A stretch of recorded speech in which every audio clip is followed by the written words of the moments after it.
The Jets have officially become the first team in NHL history to win 14 of their first 15 games. Holy shit.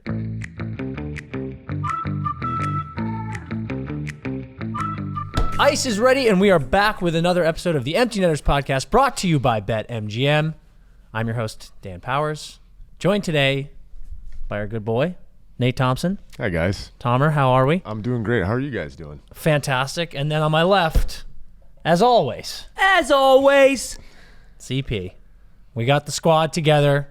We're buzzing in the new studio. Tomer's new time in the new studio. This is nice. First time in the new studio. Real nice. We're cooking with gas. Just fucking buzzing. How was your weekend? Weekend was good. Weekend was really good. It was nice to see the birds just absolutely shit kick the Cowboys. Like, just a clinic. That was a clinic. It was also funny how that was supposed to be the big game of the weekend. I know. It's like, Eagles, Cowboys. Poor Jerry, dude. Yeah. Spent $1 billion on it is Dak. tough He's out. going. And, watching Trey Lance get under center for the Cowboys at one point, I was like, oh my God. You can't even see in the stadium the sun. Did you see that? If it's Oh, yeah. That was Well, crazy. CeeDee CeeDee Lamb was complaining about it after, right? And he's right. That was insane. outrageous. It was not good. He was like, that ball just sailed right by him, and he was like, I can't fucking see shit. And then you see the end zone angle of that pass, and you're like, oh, he can't see shit. The Eagles are coming. Right Yeah, now. good, Yeah, dude. Bears It's are about coming. They're time, getting hot. Yeah. Because Hurts wasn't doing shit for a while. Just dude. give the ball to Saquon. Yeah. That's all you got to do. Dude, speaking of Eagles running backs, LaShawn McCoy Ooh, the shady. on Glory Days this Thursday. Yes. Huge. Yeah. Sick. This app's coming Sick. out Wednesday, so tomorrow. Okay. Yes. Yeah. If you're listening to this tomorrow. Yeah. If you got any Birds fans out there or football fans in general, LaShawn McCoy on Glory Days with Johnny Manziel, that's going to be a must listen. That's sick. Newest almost. Remember how signed. good Love Shady that. was? Oh, my God. Nasty. He He's was like, one of the- He was the man, dude. He one of the best Eagles, I think, ever. It was unreal. There were so many stories where he was playing, where he would like juke someone and would be laughing on the field, and Yeah. I'm like, having that level of just not care. Yeah. You're just like he whatever. was nasty. Just So shimming it good. around. So He's going to good. have some epic stories God. on that pod. Yeah, Oh. like I cannot wait to hear when they chop it up. I'm yeah. tuning in for that one for sure. Electric, dude. 100%. What did you do this weekend? We had a buddy in town. Shout out Pierce. Yes. Pierce was around. And shout out Coot. Our friend Coot had her birthday this Yes. weekend. So Happy birthday, Coop. yeah. So a lot of moving. One of those weekends was a lot of moving parts, a lot of Okay. moving pieces, and it was giving me anxiety actually. On Yeah, Thursday, yeah. I was like, I have 8 million Agree. things to do this weekend. Stick and and how move. I'm gonna hit them all. We found a way. We found a way as always. Yeah. But yeah, a lot of moving parts. Dude, I watched the Penguin finale. Oh yeah. Oh, how was that? I started it. I need to. Dude, finish it's it. so Yeah. good. It's It's the best good, show on right? TV. It's really good, right? It's the best show on TV. It's a lot of shows. I feel like in the fall there's a lot of shows to watch. Yeah. Yeah, there's also Yellowstone now. Yeah. There's Shrinking. Yeah. You guys watch Shrinking at Yeah. all? Shrinking's a good one. there's It's a lot. I've said it before, I'll say it again. Rings of Power season 2, gas. Season 1 sucked. Yeah. Season 1 ass, season 2 gas. Okay. So if you're a Lord of Good the to Rings know. fan, Good to know. Rings of Power, pretty fire. Good to know. We got a lot to talk about in the hockey world. So let's jump in. First and foremost, the PW jerseys dropped. And by dropped, I mean dropped on their backs. We've seen the jerseys before. Now the gals in the league are rocking them. We've got them up right now. We're looking at them. Yeah. I did a video when these came out ranking them, and then you always need to see them on people. Yeah. And I think I put Boston number 1. Did you? And when I ranked them, and I do love Boston. I also love that Aaron is in the Boston one in this Same, clip. dude. Well, I remember we talked about the names, obviously, how good Yeah. like some of the names are. Yeah. They're good. They're no good. doubt. I Boston Fleet is sick. The logo's sick. And I do love those jerseys. But I gotta say, man, Montreal is sick. I was gonna say, do you know who It's Montreal. it's Montreal and Toronto. Really? I actually like. fuck I off. actually It looks like Taylor do. You like the Taylor Swift jerseys? I like it the way it looks. It looks nice. Like the It's- Montreal, Toronto. Those are my favorites. I think. I think I had to look at it more and more, and I kind of like it. I cannot get the Taylor Swift thing out of my head. It's Same. just, it's insane. guess- It's exactly like the Taylor Swift music I video. guess I'm a Swiftie. Yeah. That's And actually that's what's okay. Hey, happening you here. just earned yourself a lot of fans right there. I'm a Swiftie. That's what's happening. The colors just look a little too much like the Blues to me, like with the dark blue on the shoulders. I know, but looks clean. It looks is clean. nice. like that logo is. Yeah. It's pretty dialed. I understand, but put it this way, it's not Ottawa. No, it's not that. Yeah. Ottawa is so bad. I'm sorry, guys. I'm sorry. Montreal's the best, though. That one's sick. Montreal's unreal. Yeah. We were talking to our girl Erin Ambrose about it, and they're just so clean. The bottom too, the little light blue in the bottom That's a stripe. nice touch. Yeah, so dude. nice. Really nice touch. Yeah. And I won't lie. I mean, I've always been a purple guy. I know. Minnesota is sick. It does look like a Disney Pixar Exactly. team. Like it looks like the team that And Inside Out. Riley plays for on Inside Out too. Like it's got a Disney vibe to it, but it's cool. I dig it. Either way, it's good to see the P-Dub. Good to see the P-Dub nice. with They're some, nice. Shout out our some boys sweaters at on. Bauer, dude, making it Good hot. job. Yeah, that is another thing. Huge shout out to Bauer. Makes you wonder why the NHL doesn't let someone like Bauer or CCM make the official jerseys, because these are sick, and look at that. Yeah. It's nice to see. How about that? I want to give credit where credit is due right Okay. now. Tomer is on the show. When we did our preseason previews, there was a certain team up in Canada that you said was going to be first in their division, and we laughed at you. And now the Jets have officially become the first team in NHL history to win 14 of their first 15 games. Holy shit. The Dude, Jets are hot. I think we even, when they started hot early, we were in Nashville. Yeah, we were I remember talking about already giving you flowers for this, but it's just continued. Yeah. Did you have them first? I can't remember. I It had was them. first or I had second? them first in the division. Okay, you did. Yeah. I did have them first, and boys, they are making me look Bro. really, really smart. my God. It's crazy. But I was looking. So we're talking about the Jets. I was looking at some numbers, and they have 11 guys with 10 points or more. Yeah. Yeah. Like, it's just, for me, the Winnipeg Jets is depth, and more depth. Yep. It's crazy. It's what Like, Vegas did 2 years ago. It's unbelievable, and you see even like the way, like their D. I look at their D, and I see, like, obviously the one that jumps out is Josh Morrissey. Yeah. But it's like committee after that. Dude. It's all by committee, and then obviously you look at Connor Hellebuck. Yep. The guy is, I mean, honestly, they might just give him the Vezina now. It's crazy. Like, his so numbers fucking is good, dude. ridiculous Yeah, right sure. now. What is it? It's like not. I thought it's like 1.8 goals against. He's a mutant. 930 something. I like, do wanna save give- percentage. It's insane. It's insane. I want to give credit to Pionk too. He's Oh been yeah, great. yeah, Our yeah. boy. Like he's been Neil- so Neil- good. Neonk is. He's been so fucking good. It's crazy. You don't believe in them. I'm not. Still. I don't think they're this good. Right. You And think I it's don't think anybody. I don't even think you think they're gonna win. No, I 70 mean, it's games, but like. honestly, you're kind of waiting for the other shoe to drop a little bit right now. Yeah. And we had this convo last week, I think, about the Canes. Yeah. And I asked Dan, what would the Canes have to do to make you be like, okay, something is different other than just win the cup?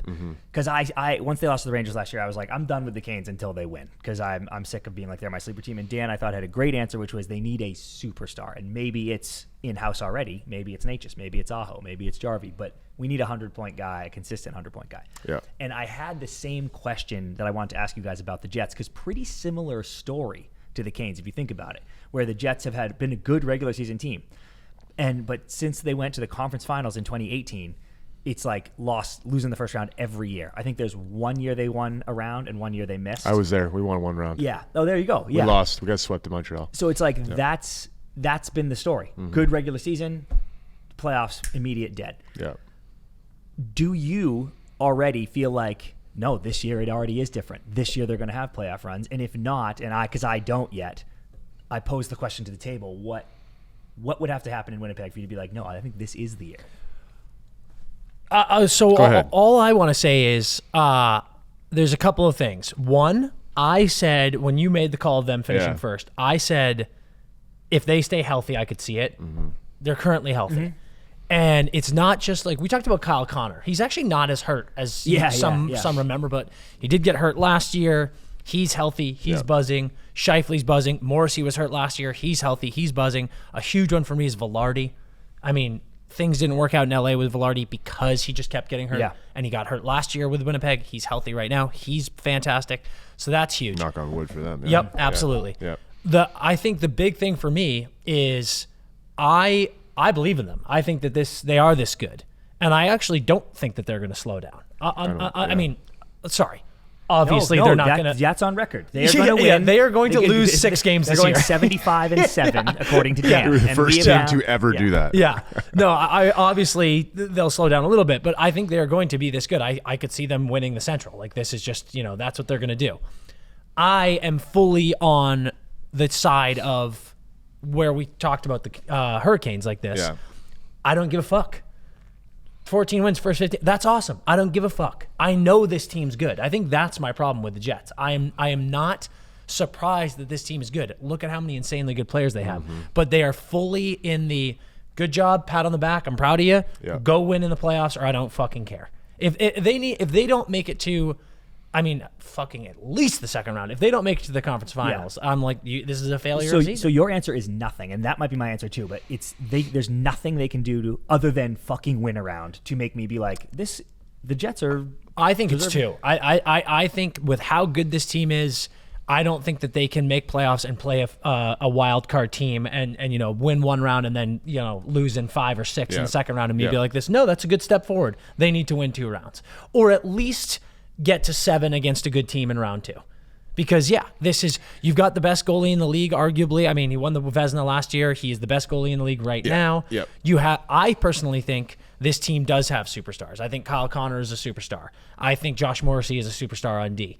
You have Mark Scheifele has been a superstar for a long time. And is Mark Scheifele not your Mark Stone, your Patrice Bergeron, your Gabe Landeskog? Every year gets it done, puts up numbers no matter what. Like, you don't need 100 from Scheifele. You need his veteran leadership and his consistent performance, and that's exactly what he's doing. And then you add you add guys underneath him like Cole Perfetti. Like those guys, like they're top 6, Nikolai Ehlers. Like you can keep going on and on and on, but it's like their depth. It's so evident, especially with their forwards. But I agree with you. I think I'll take it one step further. I think that it is this. They have to make the conference finals. I think. Thank you. It's like I think they have to get to the conference finals because it's kind of like a lot of those guys, especially Scheifele, Connor. I mean, those guys have been together for like a decade now. Yeah. Right. And the core's been together. It's like it's time now. Like so and Hellebuck and like he is without question the best goalie in the NHL right now. No question. I agree. If he's the guy, he's got to be the guy, and he's going to have to take them to the conference finals. Like, it's just going to have to be that. It's like when Scheifele and Hellebuck both signed their 7-year deals. Yep. That felt like no one's leaving. We're here now.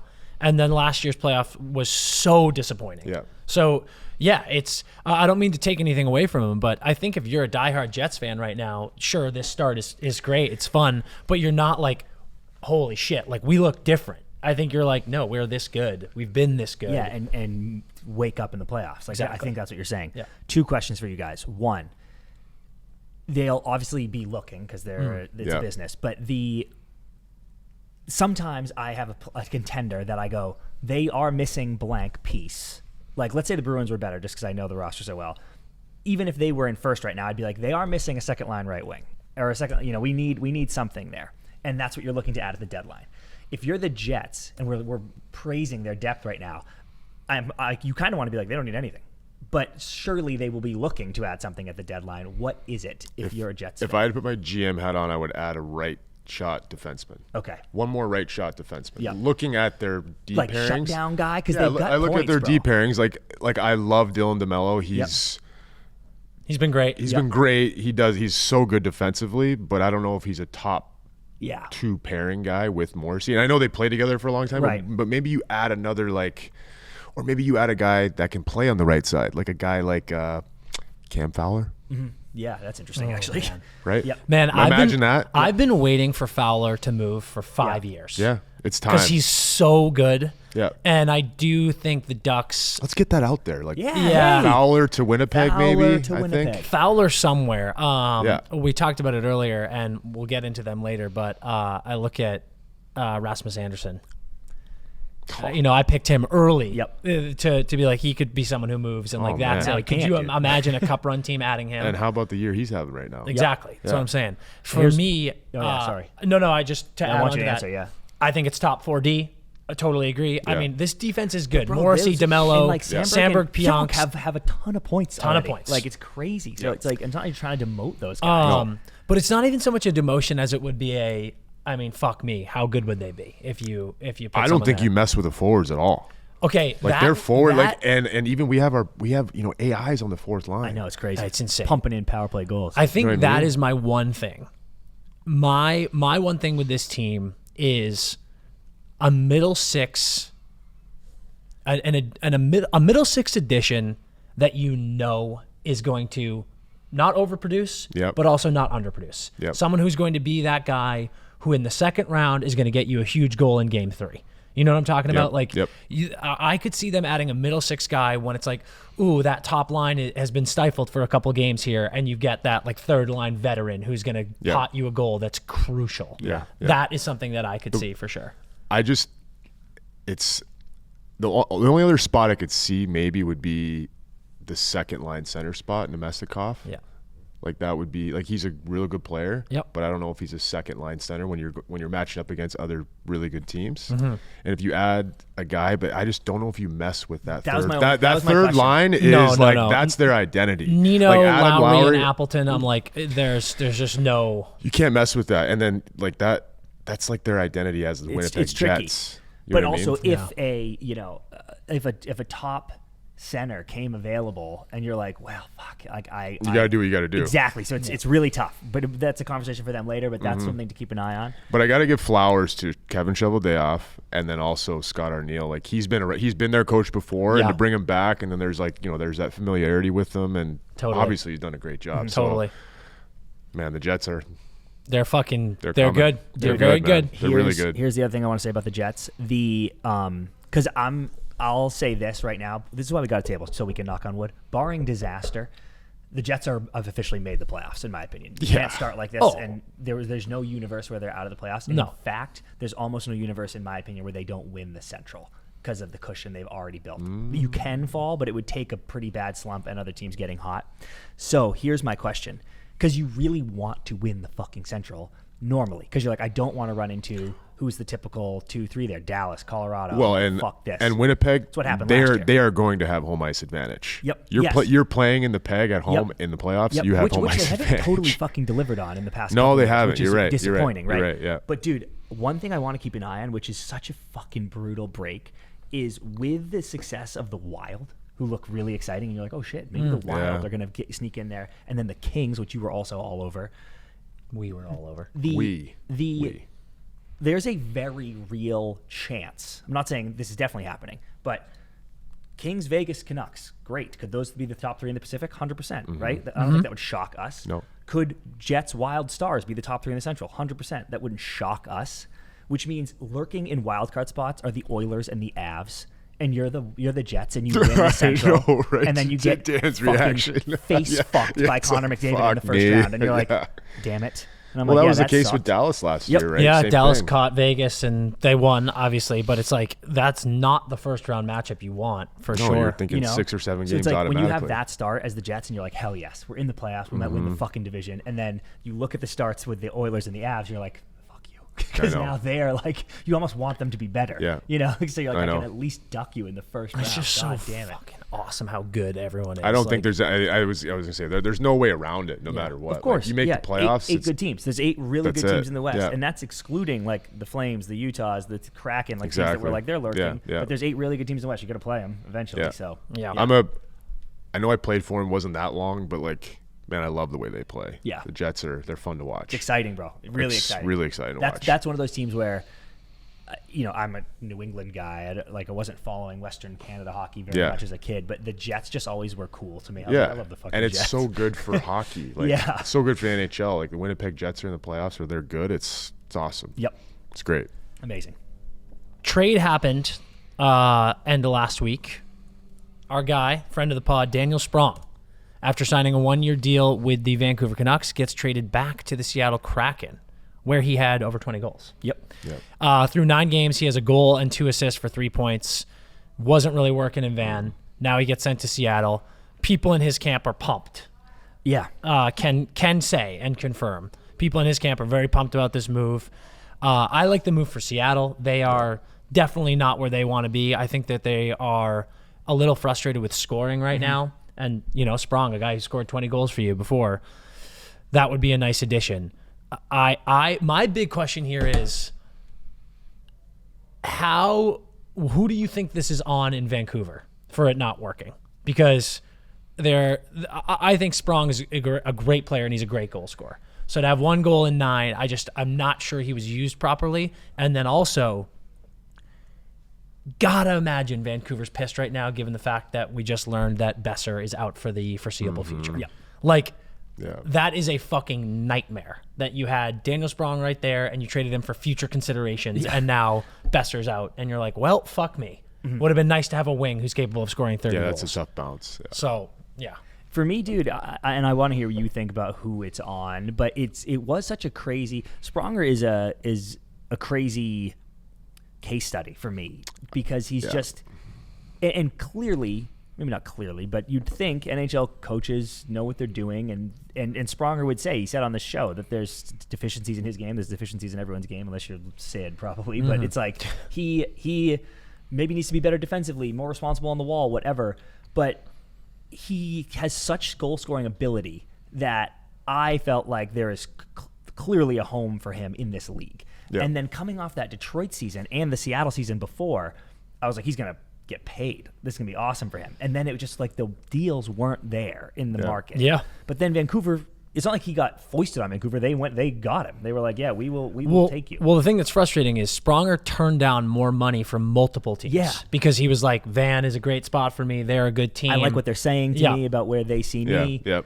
So then I'm like, what happened? You just get to camp and they're like, oh, you're not playing well. And we don't, like, how does that shake out that way? I mean, for me, it's probably, I don't think, like, he's not a detail-oriented type of player, right? Yeah. And I think that because of that, I think Talk probably is not his guy. I mean, it's pretty evident, right? Yeah. He's not his guy. But I think it's also, it helps Sprong because he goes to Seattle. He already played under Bilesma before. I think he was in Coachella too, wasn't he, a little bit with him or no? I think I might be. Oh no, I think he was a little bit. I think so. So there's that familiarity. He knows how he plays. He knows what type of player he is. He knows that he has those deficiencies, quote unquote, right? Sure. But I think it's probably a case of, he went to Vancouver, and that happens. Like that happened with me as a player, where you go to a team, you sign with a new team, and it's not a fit. It just doesn't work out.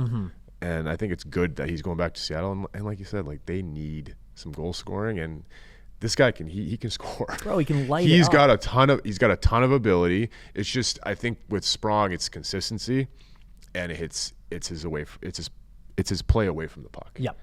That's the big thing. Absolutely. And I think that's probably now, it's a bit of the red flag on him, I think. Definitely. That's it. Definitely. It's again, Sprong is an interesting situation for me where I don't know what team it is, definitely, but he is a 25 to 30 goal scorer on the right team. I think it's got to be the right coach. It's got to be the right team, right situation.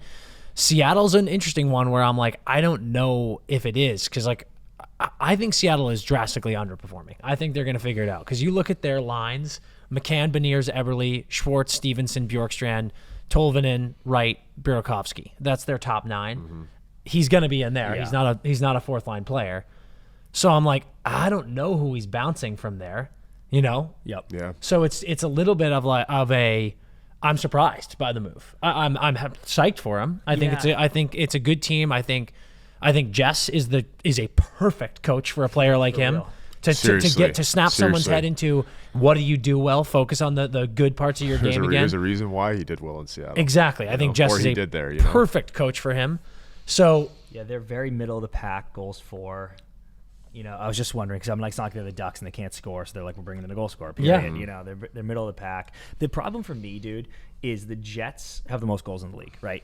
And we were just talking about, and where's Vegas? Vegas has 61 goals, the third most in the league. Those are teams where they're great players, obviously. And maybe I got to check myself, because Kyle Connor, I really do think is going to score 50. But those guys, we're like, these are depth teams, but they're getting goal scoring. Like the Kraken aspire to be the Jets and Vegas, where we're like, we just run the lines, dude. But they're just not getting the production from Beniers, from just from those top 6, but really 9 guys. Yeah. So you just hope it's that. You're just trying to add goals to that depth rollout. Well, you hope that Sprong comes in, takes maybe takes some pressure off those guys, and he starts scoring, and those guys, you know what I mean? And those guys start producing as well. I mean, maybe there's that hope for Seattle that he comes in and does that. Totally. You know? So it'll be interesting to see what happens with him. Taking a quick break, babes, to talk to you guys about Fireball. Listen, we're in the midst of hockey season right now. We've got NBA kicking off. We've got Champions League. We've got NFL football. Everything is fired up right now. Tensions are high. Rivalries are high. And there is no better way to ignite your rivalry while you're sitting down watching these games than with the delicious taste of Fireball. The best cinnamon whiskey in the game. When you're watching, whether you're at home, whether you're at the bar, hanging out with friends, whatever you're doing, you pull out one of these little nips, toss it right back, throw it into a mixer. I've said it before, Fireball and Diet Dr. Pepper is my jam. Put some ice in there. It's the most delicious drink you could ever imagine, and it elevates your experience while you're watching these games. You want to feel fired up. You want to feel ablaze with that unbelievable rivalry going on when you're watching some of these games, and Fireball is the best way to do it. Make sure you have the best time ever when you're watching these sports events, and make sure that you are fired up beyond belief with Fireball. There's no better way to do it. Taking a quick break to talk to you guys about our epic deal with BetMGM. I need you to get on the BetMGM app right now and use promo code NETTERS when you log in. That's NETTERS. And you have this amazing opportunity in front of you, okay? What you do is you place a bet on anything you want, from $5 up to $1,500, okay? And if you win the bet, great bet, take the money, buy yourself something sick. If you lose the bet, BetMGM takes that money and then puts it back into your account so you can bet on something else and then hopefully win that bet and then still get to buy yourself something sick. How about that deal, okay? So promo code NETTERS on the BetMGM app. Get in the action right now. Gambling problem? Call 1-800-GAMBLER. Call 877-8-HOPE-NY or text HOPE-NY for New York. Call 1-800-327-5050 for Massachusetts. 21 plus only. Please gamble responsibly. Call 1-800-NEXT-STEP for Arizona. 1-800-BETS-OFF for Iowa. 1-800-981-0023 for Puerto Rico. First bet offer for new customers only. Subject to eligibility requirements. Bonus bets are non-withdrawable. In partnership with Kansas Crossing Casino and Hotel. See BetMGM.com for terms. U.S. promotionals not available in New York, Nevada, Ontario, or Puerto Rico. Let's kick it to the Hall of Fame. Yeah, this is great. Big day for us. Personally. Yeah. Big day for the Empty Netters podcast. Our king has been entered into the Hall of Fame. So today, right, like you're going to be listening to this episode on Wednesday. It's Monday. That they're being inducted today. Which is very tonight. Cool. Yep. Which is very exciting. So new members: Natalie Darwitz, Shea Webber, Chrissy Wendell, and then the two big ones. One friend of the pod, Jeremy Roenick. Awesome. I think JR was probably, along with McGillney, probably like one or two on the list of guys who had been up for it before and weren't in yet. And we were like, what for the a fuck long is, time. What is going on? It's crazy. Like, it's absolutely absurd. So JR enters the Hall of Fame, 8th overall pick in the 88 draft, 1,216 career points, 513 goals, 703 assists in 1,363 NHL games for the Blackhawks, Coyotes, Flyers, Kings, and Sharks. 4th in goals and 5th in points among players born in the U.S. Just a certified beauty. Styles. One of the more fun dudes I've ever met my entire life. It was a tragedy he wasn't in. Absolutely absurd. Genuine tragedy. And he did that alumni skate thing this past weekend. He was on like Team Lindros, and he's dancing on the ice just like he was back in the day. And that it was just such a perfect. That's JR to me. You know, like It was bullshit that he wasn't in, and I'm so glad that has been rectified. Well, soon to be rectified, because he's the man, and he's one of the best American players of all time. Oh, you just said it. He's one of the best American-born players ever. Ever. Yeah. And I mean, like, let's be honest. He scored over 500 goals in the fucking National. He's one of the best players ever. Like, when you hear the name Jeremy Roenick, I feel like even casual hockey fans are like, "Yep, I know Jeremy Roenick." Yep. And that is because he was an all-timer. Yeah. Which means you're in the Hall of Fame. I think you have to give JR some credit too, because he is one of, I think, the first players that really started to like sell the game like he did. You know what I mean? Like, there wasn't any other player like that where he came in and, like, you know, he's wearing, was it when he was in Philly, he was wearing Bobby Clark's like the wig and warm up. You know what I mean? Like doing stuff like that. Like, the game needs that. Keeping and it loose, JR dude. brought that. He made it fun. Yeah. It's awesome to see that he's in the Hall of Fame. Yeah, he's a big prank guy too. Yeah. You love to see it. Yeah. And then the big one for us, our favorite player ever, the Magic Man, Pavel Datsyuk, being inducted into the Hall of Fame. Unbelievable. I have a question for you guys on Datsyuk. Hell of a career. 2-time Stanley Cup champion, 3-time Selke, 3-time All-Star, 4-time Lady Byng. Played 953 games. And I know that I think I'm getting the 1,000 game thing is getting diluted a bit just because like so many people are hitting it now. A lot of guys are hitting it. Yeah. So when I saw he didn't have it, I was like, what? But I know 1,000 games is hard. It's just, it just like seemed so crazy to me that he didn't hit it. Because in my mind, I was like, what the hell? Yeah. 918 points, 314 goals, 604 assists, 918 points in 953 games, under a point per game. I was kind of surprised by that. And I'm not saying he doesn't have he's the fucking man. He was one of the most fun players I've ever got the chance to watch. He deserves to be in the Hall of Fame, obviously. But I was kind of surprised his stats weren't slightly better than that. Like in my mind, he produced more than that. I agree. But Datsyuk, for me, first of all, his first year in the league, he was 23 years old. So I am always surprised. I'm like, what happened to those 5 years from 18 to 23? Yeah. And it's like people, he was a 6th round pick. He's a patent wings steal at what they used to do back in the day. Dude, right? it was him and Zetterberg, 6th round, 7th round. Like, what the fuck? Yeah. So that was a big factor. For me, we have these conversations all the time. People talk about best Russian ever, and I'm like, it's him. Yeah. And that's a crazy take because like Ovi is already like, it could be him, it could be Kuch. Yep. Could be Fedorov, but I look at Datsyuk like Ichiro. Yeah. Like Nice. Ichiro always says, he's like, I could have hit 40 home runs a year if I wanted to, but I didn't want to do that. I wanted to get on base. And he was the best person alive at getting on base. I think Datsyuk could have easily scored 50 a year if he wanted to. Like he was the most career high. I think it's like 43. No, it was Can't be that high. No, it's I think it's 32. Yeah, see, that's crazy. That he 32. only scored 32 goals I'm like, as high as what are you one year. talking about? I think he could have scored 50 easily. Yeah. But I think he was just like, nope, don't want to. That's not my game. Like Datsyuk was like such a team guy. Oh, he was the epitome of a 200-foot player. Exactly. The epitome. Like multiple Selkies, 4-time Lady Byng, 2 cups in one of the most competitive eras ever. Yeah. Like I just think he was so unselfish.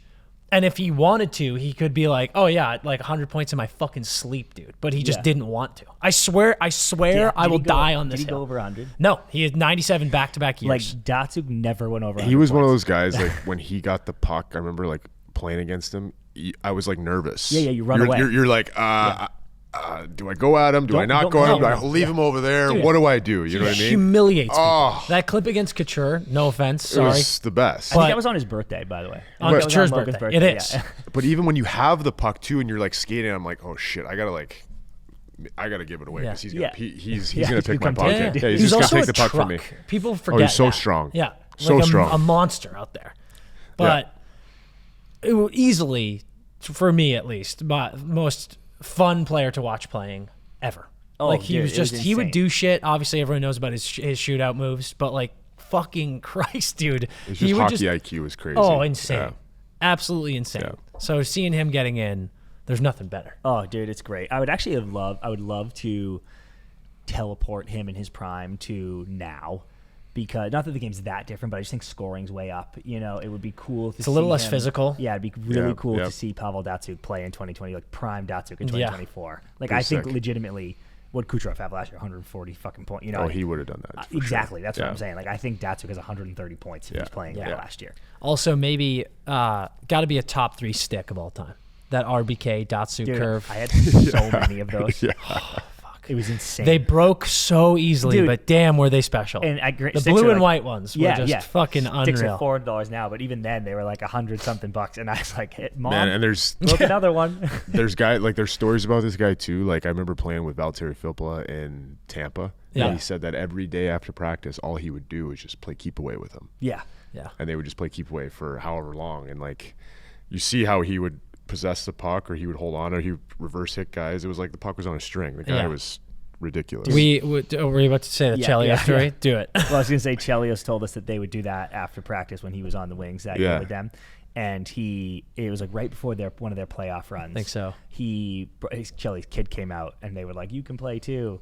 and he's like doing it with Datsyuk, and the kid tries to make a move, and Datsyuk steps on Chelly's kid's stick and like rolls his ankle, and his ankle was fucked all of playoffs. Oh no! Because they were like, "Oh, dude," you're like, "Oh my god, dude, what have I done?" Yeah, like, I just hurt our best player. What did he call it? Do you remember? He had a really funny name for the game. Yeah, fuck. We'll have to text him. Yeah, no, that. But yeah, we'll busted Datsuk's ankles. Like, my bad. Fucking unbelievable. But huge stick taps to all those members joining. And Shea Webber. Shea Webber. I gotta give him a little bit of credit because I played with him in Montreal. Like, unbelievable captain, unbelievable guy, and man, was he hard to play against. Yeah. I played against him in junior, like all the way back to Kelowna, and this guy has just always been hard to play against, tough. Like, it's awesome to see Webby in the Hall of Fame. I mean, it's kind of crazy actually, like how fast he got in, but it's so well deserved. I mean, he's oh my god.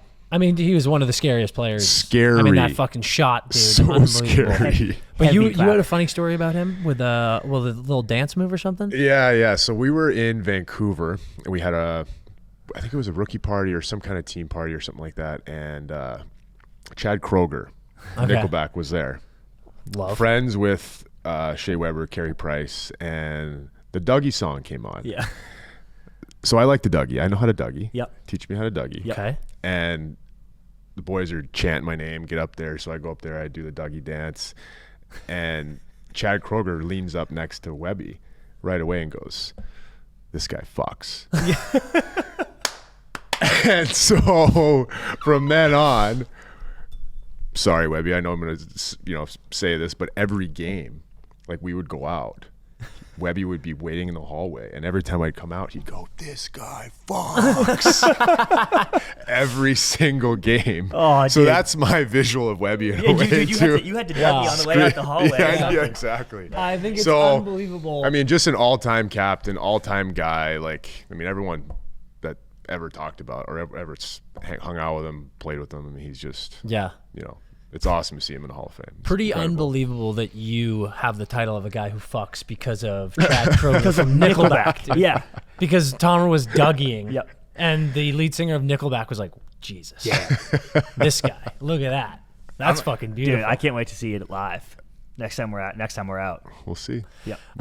Speaking of guys who fuck, we talked about this earlier, but I want to spend more time on the Brock Besser injury. Yep. And specifically the hit. Yeah. From Tanner Jeannot. So Besser gets popped in a game, I think it was on Thursday. Is that right? Yep. Thursday game against the Kings. Jeannot, illegal check to the head, gets suspended for 3 games. Now it looks like Besser is out indefinitely. Thoughts on the hit, boys? He's conked, right? They haven't said anything, but he's obviously conked. Yeah. It's got to be. It hit him in the head. Yeah. Dude, it's a tough one for me because I don't think Tanner's a dirty player. I met Tanner. Did you play with him? I never played with him, played against him. Yeah. But met him. He's a nice guy. Nice too. guy. Really nice to us. Fucking sturdy dude. Oh, yeah. Holy shit. Big boy. You watch the play, and it's as it's developing, it looks like it's about to be one of those plays where Besser gets popped cleanly because it was just like a tough transition. Like, he pets it, tries to pass it back. Like, when he's turning, Tanner's already, like, Tanner sees him and he's like, I'm going to bury He's already committed. Yeah. Yep. The one note I give Besser is he's just not looking at all. Like, he's really admiring that pass. It's kind of like, dude, when you spin around in the neutral zone like that, pick your fucking head up. You know people are right there. Yeah. And you know who's on the ice, theoretically. Yeah. Not that I'm saying Tanner's headhunting. You're just like, I don't want to get run by Tanner Jeannot.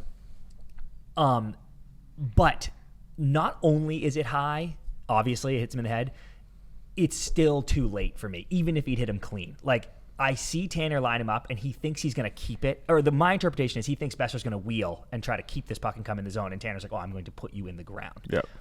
And then Besser passes it back to start the regroup, and Tanner just doesn't decommit to his initial mission, which was to put you in the ground. And he's like, I'm going anyway. And I'm like, it was enough time that I think he needed to pull up there. Yeah.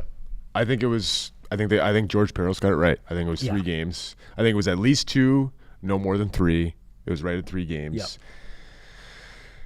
Yep. It's a tough play. I think Tanner Jeannot probably will want that back. Yeah. I think he knows that. I mean, when you're going at that speed and you're going to that angle, he was already committed. Yeah. It was his line was he committed. was lying. He was already committed, but Yeah. his shoulder hits his head. I Yeah. mean, that's a suspension, and it's simple as that. I don't think it's that gray, to be honest. It's pretty black and white, I think. Yeah. And actually, it's funny. I was at a wedding about a week ago, and George Peros was there. Oh no shit. Yeah. So, but I do think he got it right. I think that's, like I said, at least 2 games, but for sure no more than 3. Oh, here it is. There it is. See what I mean? Like, it's not just high. If Yeah. it was high and bang bang, Yeah. I'd be like, oh, dude, it's a fast game. It's hard. You know, you're aiming for his chest. Well, and But too, it's like late, Tanner Wags, mute that. and Tanner Jeannot is all like that's also it's part of his game. You know, he has to finish his 6, but Guys, that one I'm gonna be honest probably with you. not. I completely disagree. You think what do you think more? No, I don't think this hits late at fucking all. Not even slightly late, in my opinion. It's late for me. However, It's late because of the angle of I it. agree it's a suspension because of the contact. Yep. But and I don't even want to say the word but. It's a suspension because of the contact. But if that is late in today's NHL, and also like the angle, go back for those listening. We're watching this, and I want you to pause this right now. Besser can see him. That like there are tons of people saying like he comes from a blind side, he I'm comes like, from the pick your head side. up. I said that Besser's, too. Yeah. The front of Besser's body is completely visible to Jeannot. He watches his pass. Jeannot is on that line, and that puck has just left his stick, and he's within a hula hoop of him. Dude, you know what? I don't think this hits late at all. I just think what Jeannot needs to do is get shoulder to shoulder there. If he tags him shoulder to shoulder, we all go, that's a perfect open ice hit. I agree with you in the fact that it's not late, but it's late from the angle that he's coming at. You see, I get what you're saying. You know what I mean? I get what you're saying. You can't come that late from this angle and expect to hit his shoulder or his part. You're gonna get probably gonna get his head or his chin. That's exactly what's happened. Yes, and Right? like he tags him right on the chin. Yeah, right like on the it chin. is such a bad hit as far as where it comes from. But I just think like that hit needs to be okay every single time if you hit him in the right spot. And the problem with Jeannot is he keeps cutting across. Yeah. And he should have just gone right at his shoulder. Yeah. And the cut across is why it's bad. But it is like one of those things. I mean, man, it's a suspension. It's an ugly hit because of the contact. But Brock fucking Besser, pick up your head, dude.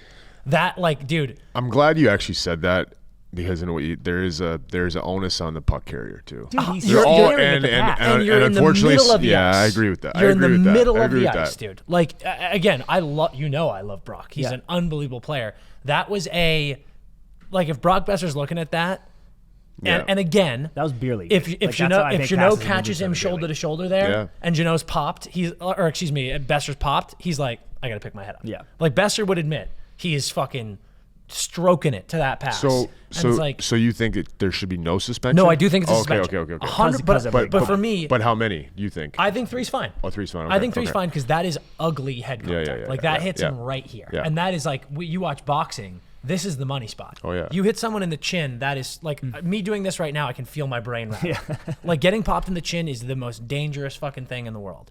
So because of the contact, 3-game suspension, I'm totally cool with it. I just want to emphasize, I think that is the only reason there should be a suspension. I don't think it's late. I don't think it's a bad angle. I think the angle is part of the reason why he caught him wrong. Mm-hmm. But there's nothing that, for me, you should be able to hit someone at this angle. You just have to hit them right. Yeah. If he throws him side to side, if he throws his hip first and just like really, Yeah, and if Besser's heads up, if he doesn't look Besser's at his heads up, pass- he's going like this. Like that's just an open ice collision. This is unfair, what I'm about to say, but I do think there's a difference between how late a hit is if you're finishing a check when someone's against the boards. Yeah, that was just that. And open Yeah, ice. that's Like a great. you're right. If someone hits Yeah. someone that late, because I just rimmed one, and then I go, that's a completely fine. That's hit. kinda what I was But saying. That's do exactly think- what I was saying. I Yeah, do think yeah. there's a difference, and I know you're like, there shouldn't be different rules, but I'm like, there is. Like There you absolutely can't is. in the middle of the ice. You can't. I still think that's too late for Yeah. open ice in the middle, because I'm like, bro, the puck is gone. And it was interesting, and I'll talk about it a little bit, but like George Parent, what a tough job, by the way. Oh, like, dude. like the amount of hits he has to watch And it's every night is crazy. right. But like I do believe, he got this right. Yeah, and it's so funny. There are so many hits that come through that go to Peros, and then Yep. he has to make a determination. And some of them, I'm like, right call, like this one, for example. I'm like, yep, right call. And you just assume the hockey world is going to collectively be like, yes. Yeah. Every single time someone, some fan base is like this, you fucking bum loser, Paris. I'm like, what? How do you disagree with this? Yeah, seriously. It's fucking unbelievable. Yeah. All right, last bit of news until we get into some of our fun games. Had to talk about it. We had the goalie reunion. Yes. Sway and Ullmark. Bruins and Senators play. Senators win in OT. First time Linus has been back in Boston since the trade. We had a little bit of a goalie hug before the game. I saw that. It's interesting. I wanted one at the end of the game, but there's no way that could happen. I know. Like, whatever team loses, like, they're not going to be like, yeah, let me just do this big hug with you. Hold on, boys. I'm going to go down and hug Sway real fast before he gets off the ice. Senators get the win. Both Swayman and Ullmark not having good seasons so far. Both losing records. Numbers aren't where they want to be. How do you feel like...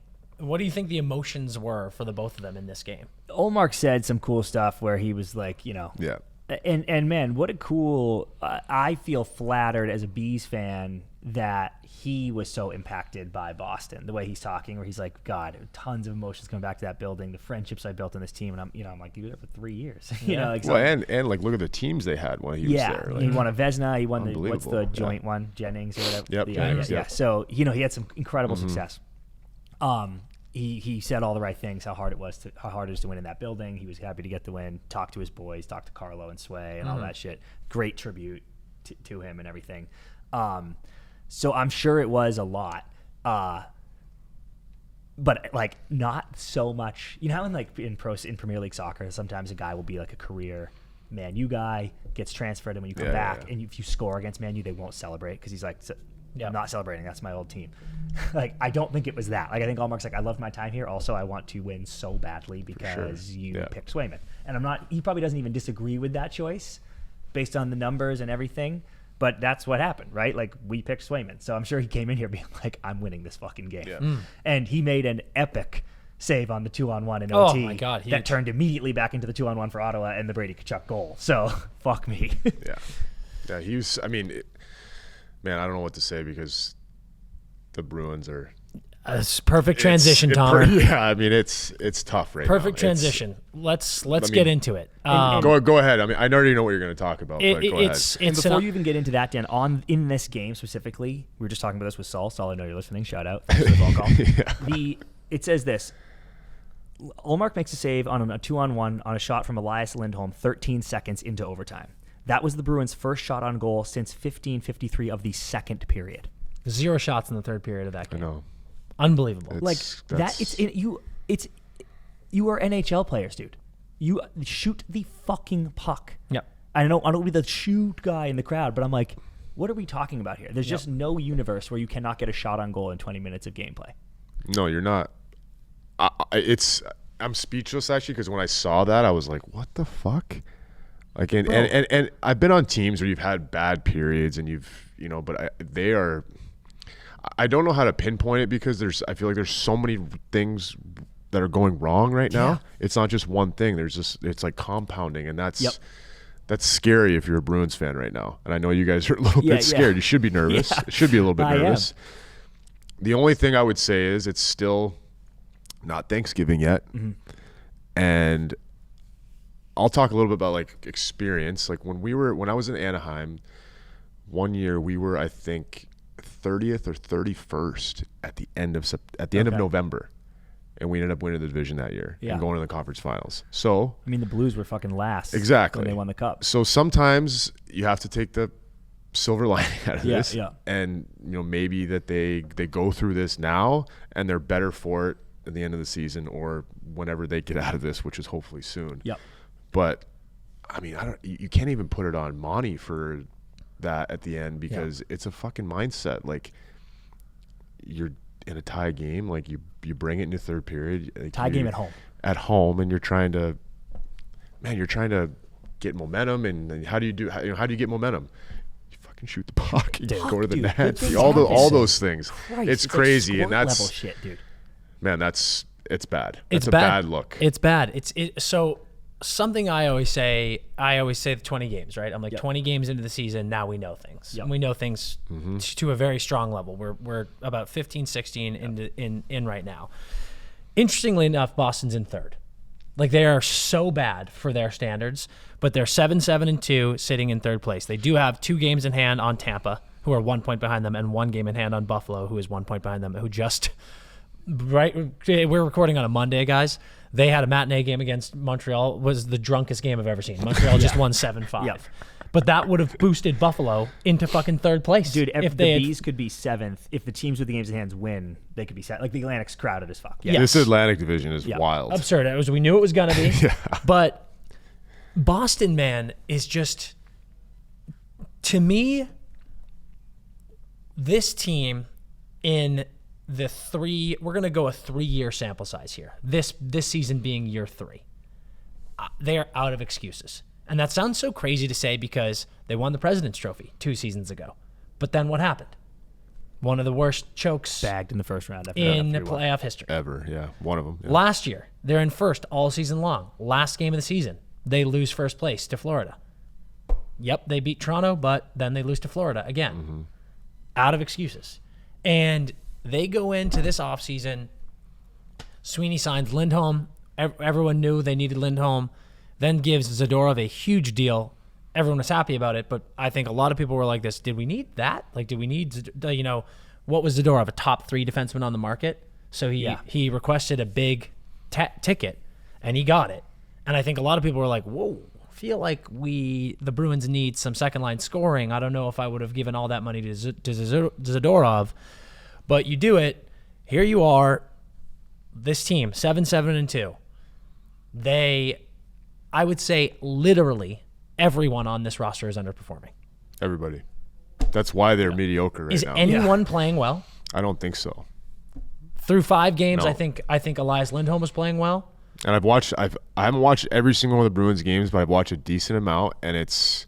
I mean, we were in Nashville together, and we watched that game, and it was like horrendous. Bro, it was so bad. They were terrible. Yeah, it was like utterly terrible.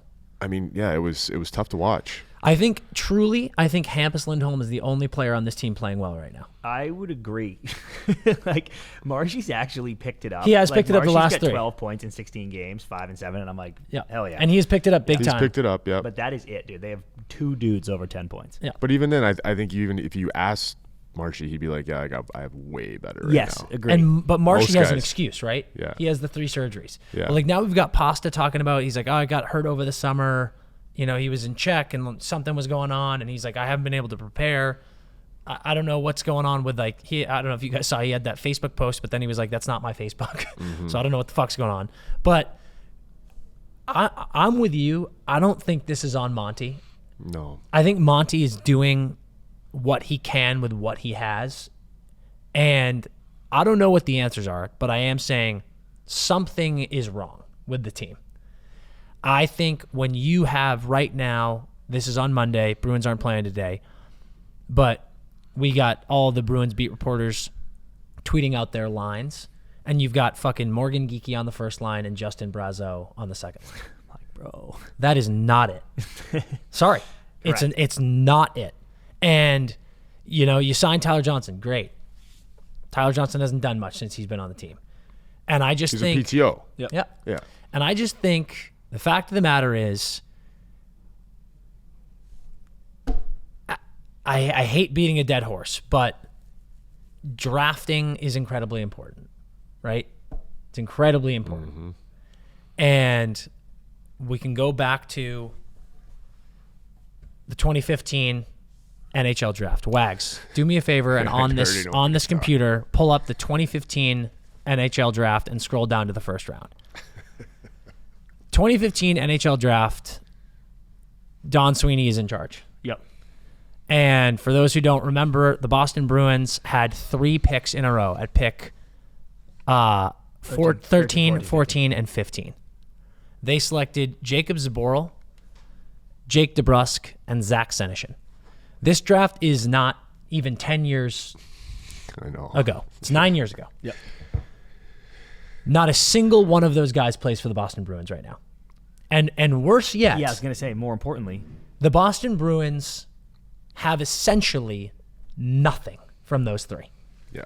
Jake DeBrusk traded Jake for something that you can now point to that's like, well, it got us this guy. Jake DeBrusk just left as a UFA. What the fuck are you doing? How the fuck do you not trade him last year? If you go, we're not going to sign him. How the fuck do you not trade him at the deadline? Insane. It's wild, dude. Zaboral and Senyshyn. What does Senyshyn have? 9 NHL games. Zaboral under 50. Yeah. And then, or stay right where you are, Wags. Guys picked after this. Bruins fans are very familiar with this, but listeners who are unfamiliar with this. Guys selected after 13, 14, 15 in the NHL draft. Matt Barzal, franchise player of the New York Islanders. Kyle Connor, franchise player of the Winnipeg Jets. Thomas Chabot, I would argue franchise defenseman of the Ottawa Senators, but either way, very good defenseman on the Ottawa Senators. Joel Eriksson Ek, star player for the Minnesota Wild. Brock Besser, star player for the Vancouver Canucks. Travis Konechny, franchise player for the Philadelphia Flyers. Keep going down. You get to the second round. Sebastian Aho, franchise player for the Carolina Hurricanes. It is truly remarkable the amount of very good NHL players, if not star NHL players, selected after those 3. Yeah. Now you had 3 shots. It's not like you had one. Drafting's hard. It's not like you had it's hard. You had and 3 shots. You're saying that it's catching up to him. Now, to play both sides, 2019, Bruins go to the Stanley Cup. Yep. What I would argue the worst Stanley Cup loss of all time to lose to that Blues team is fucking insane. But either way, they go to the Cup. They have been, won President's trophies in this. So it's not like this draft crippled them. But I am saying when you look at this team and you look at how much they're struggling right now, you go, oh, Jesus Christ, they don't have a second line to save their lives. You know what helps? Draft picks. Draft picks that pan out. You had 3 mid-first round picks in this draft. Nothing is on the team currently. And then you look even further now to Trent Frederick, underperforming. Johnny Beecher, actually playing really well. But what does Johnny Beecher play? Third line, fourth line? Yeah. You just drafted Dean Letourneau, playing in BC right now, or at BC. Fabian Lysell. These are all first-round picks that are not fucking doing shit for your team as what you would expect or hope a first-rounder to do. Yeah. When Trent Frederick, who is a great player in my opinion, Yeah. was drafted, Sweeney and Neely said he's going to be a great third-line player for us. What the fuck are you using a first-round pick on that for? Yeah, if that's what you think you're going to do, that's how you're going to coach up Trent Frederick to be a third-round player, third-line player. What is happening right now? So, I don't know. I just think we've got a lot of people, a lot of people on Twitter talking about Monty, calling for his head, calling for his job, going, Monty's doing this, Monty's doing that, he's juggling the lines, he's fucking everything up, blah, blah, blah, blah, blah. What the fuck do you expect him to do? When you've got that second line all summer, what were people saying? It's Fabian Lysell's time. Yeah. It's Georgi Merkulov, who's a undrafted free agent signing. It's these guys' time. They're sitting in Providence, haven't played a single fucking game this season. You've got Brazo playing on the second line. You've got Geeky playing on the first line, and those guys are just sitting in Providence, not getting called up. Yeah. Who makes those decisions? Sweeney and Neely. Mm-hmm. And I just think this team is like Sweeney and Neely. I am just staring at, being like, what are you fucking doing? And what have you done? And those are the questions that I need answered before people start talking about Monty. That's what's driving me nuts. Yeah, I agree. Because so many people shitting on Monty. I'm like, buddy, look at the management and look at what's going on here. Well, and what do you do if you fire Monty? Who do you hire? Right. Who do you bring in? Like people want his head, and I get it. Fans are like, oh, it's always the fucking coach, whatever. But like, yeah, you fire Monty, then what? Then who do you bring in? Yeah. People keep saying Quinn. People are hoping Sullivan gets fired so they can hire Sullivan. It's fucking McAvoy's father-in-law. It's like, yeah, but it's not the issue. And I guarantee if you ask majority of those players in the room, is like, oh, is Monty the problem? They'd probably all say, fuck, no, that's not it. Agree. Because what happens when you fire a coach? The players go after. They go, that's on us. That's on us that he got fired. Yeah. So fans, calm down on that one. Calm down. Calm down on that one. But yeah, it always starts higher up, right? It always starts, and these things, and you, Dan, I like what you said actually. You brought this draft up because it is. I mean, these things with teams, and I think it might be, maybe hopefully not this year for Bruins fans and for your guys' sake, but drafting is catching up to him. Absolutely. And it always does eventually. And Absolutely. I think, and you look at even like, that reminds me of the Flyers. For however many years, Dude. right? They kept doing that. They kept kind of trying to supplement with free agents and making big trades. And now look at them. Now look where they're at now. Yeah. You know, so it will catch up to you. Exactly. And that might be the case. That's a good that's tough to look at. It's so It's tough hard to look at. And to at. me, it's like, I mean, man, the way that they put a Band-Aid on it for so many years is impressive. Frankly, it's stunning. But and honestly, I mean, at the same time, they got, they have a core there, but how do you keep the core and supplement the core with this drafting? And the thing that I always just go back to is, I mean, fucking A, man. 3 picks in a row. You miss on all 3 of them. Yep. No disrespect to those guys, but they're misses. Yep. And when you think about, can you imagine this Bruins team if you had Kyle Connor, if you had Brock Besser, if you had Matt Barzal, if you had Sebastian Aho, if you had Thomas Chabot, like it's just, if you had Travis Konechny. Even if you had Joel Eriksson Ek. Yeah. That guy's a stud. Of them. Imagine Travis Konechny on this Boston team. I mean, unbelievable. It's crazy to think about. So yeah, I think the rant ends there, and it's built around, like, if we want to start pointing fingers, I think Monty's the wrong person to be pointing fingers at. Yeah, and it's on the players. Yeah, it's got to be. Pausing the action to talk to you guys about Bauer Hockey and their newest innovation coming out of the lab, specially crafted to create the greatest goal scorers, the greatest generation of goal scorers to ever live. I don't care if you're playing Pee-wee, if you're playing pro, if you're playing beer league. The Bauer Twitch has changed the game forever. It's the lightest stick you'll ever feel. I'm using one. Dan and I have them. I swear to God, I can barely stick handle because it feels like I'm holding air in my hands. It's incredible. And the kick point, it's got the fastest. So everybody, you know how we get to the pro shop and everyone's flexing the stick? You lean on the stick. We've all done it. Everybody does it. It's not just that's creating the speed in your shot. It's the flex and then the recoil. It's the whoosh, whoosh. It's the recoil that snaps back, and the Twitch has the fastest flex and recoil in the history of hockey sticks. And that's a fact. That is a certified fact. I switched from the P92 curve to the P28, and I didn't realize I could rip it off the toe like that. With this baby, it's bar down, left and right. Incredible. So what you need to do is go to Bauer Hockey. Check out all their cool training stuff, but most importantly, get your eyes on that Twitch. It's a glory to see. It's a glory to behold. So you need to go check it out right now, because the Twitch is changing hockey forever, and you got to change with it. Oh, hey there, guys. Don't mind me, I'm having a delicious snack right now, and I could never be happier to personally endorse something than I am with our new partner, Chomps. Here's the thing. You guys know me at this point. I'm a workout guy. I'm a fitness guy. I'm a nutrition guy. And every single day I think to myself, why can't I have a delicious snack that has a great quality source of protein, that tastes delicious, isn't packed with sugars, isn't packed with a ton of calories? Well, wouldn't you know it, Chomps did exactly that for me. This beauty right here, this amazing on-the-go, delicious snack, 100 calories, 10 to 12 grams of protein, 0 sugar, all natural grass-fed beef, and I'm telling you, these things are delicious. No exaggeration, I probably eat 4 a day. I'm currently munching right now on the taco seasoning flavor. They got jalapeno. They got this just delicious original beef stick. These sticks are so easy to grab. They're so good. Toss them in your backpack. Toss them wherever you need. They're on the go.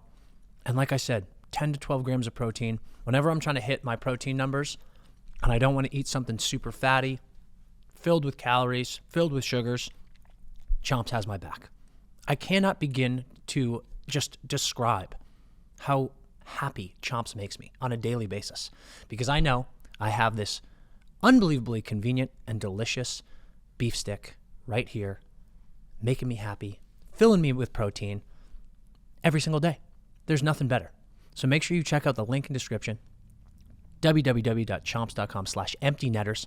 You can check out all the flavors, all these amazing things. Fill up your pantry, fill up your desk drawer when you're at work. You need a quick snack on the go, because there's nothing better than Chomps. I'm telling you guys, this stuff is so delicious. It's so good. It's high quality. And you just need those proteins. Chomps is going to get you there every single day. Don't mind me. I'm going to keep chomping away. Let's get into a beer league hotline. Wags? Our goalie is a guy in his 60s who is just brutal. He can't even go into the butterfly, and we're playing against former college guys, active junior guys, etc. Last week we won 7-5, but we dominated, and the other team only had 9 shots. It's so damn frustrating knowing that that's what it takes to win. We have a chance to get a new goalie, and he's a former E-Bug for the Blues. Got into a game, actually, so it would be a huge upgrade. We don't want to gas the old man from the team, but he doesn't hang out with the boys or drink after. The problem is this is likely his last men's league team ever, and he just bought a custom mask with our logo and colors. Do we wait until he retires, even though that could be years because he loves the game? I wonder who the E-Bug is, dude. I was just thinking. He got in the game. Who is the guy that played? We can figure this out. We can easily figure this out. That's exactly what I was Holy thinking. hell. Okay. Unfortunately, you put your arm around this guy. No, dude. You take him out behind the shed and you put a fucking bullet in him. It's just You old yeller him? 100%. Like this guy, you got to gas him. Yeah, he's gone. I agree. No doubt. But I don't think I take him back behind the shed, though. I think I put my arm around him. Yeah. And I say, listen, we have a guy coming in. Yeah. He's going to be the number one. Yeah. Either if you want to be a part of the team still and you want to rock your mask colors, you're back up and you're not playing that many more games. So when he's out, when our guy's out, we'll call you. That's what you're telling him. Yes. And when the E-Bug, the new stud that's coming in, if he can't play, you're our guy. But yeah, we got to bring the guy in. And you're not in net anymore. It's not your net anymore. It's not your net. It's not your net anymore. No. Do you lie and say the E-Bug is like an old buddy of No. yours? Or No. do you just say he's your Absolutely E-Bug? not. You go, Yeah, he has played in an NHL Yeah. game. How You many can't NHL games let have that go. That is in beer league, this is a miracle. And honestly, this old guy better understand that and be like, yeah, bring him. And it is so impossibly tough that he's not one of the boys. Oh, dude, he won't even hang. You're about 60. That. I did forget about that. You're 60. You're playing stand-up goaltending, and you're telling me you're not gassing beers with the fellas after the game. What are you? Why do you like showing up? Dude, him just zipping out of there, probably no shower, is mind-blowing to me. Insane. So, Dude, first of all, the you- fact that he's in his 60s playing goalie is this is a 1 in a billion. I mean, it's awesome. I'm glad he's playing goalie and he's in his, but like, man, I mean, You're gone, dude. look who they said is this playing. day- They're playing against former college guys. Like they're Just lighting him up like a pinball machine. Dude. it's their net. Yeah. It's not his net. No, You this know? day was always coming. You are my man. You should have retired. You should have been out of the game years ago, but you can't go home because you hate your wife. Yeah, exactly. Like, we're sending you home, dude. Dude, the thing that kills me is the sentence that is, this is his probably his last men's Yeah, team it's sad. ever. That's why I was like, my initial reaction was like, we can't gas him, dude, because he'll never play again. We were just talking about before Backup. recording how Make him hard the it is to backup. play. But You're we could still make on him the a team. backup, and we could make him. Maybe you have boys playing in a lower league. You could be like, you need a goalie, dude. Like he's not that bad. Here's the thing. You said something though, just to finish this, that is correct. If you don't take the E-Bug, he will get swooped by someone in your league, And you then can't you are risk going that. against an E-Bug once a month. Yeah. and your fucking life is over. And they're obviously not having problems scoring goals. No. Yeah, So like You're staring down the barrel of a dynasty. you're staring Yeah. down the barrel of a championship. Yeah. I think. You I guys- think that's what this guy's saying. Is One like move. we won a championship. Yeah. You put this goalie in. You're scoring 7 a game.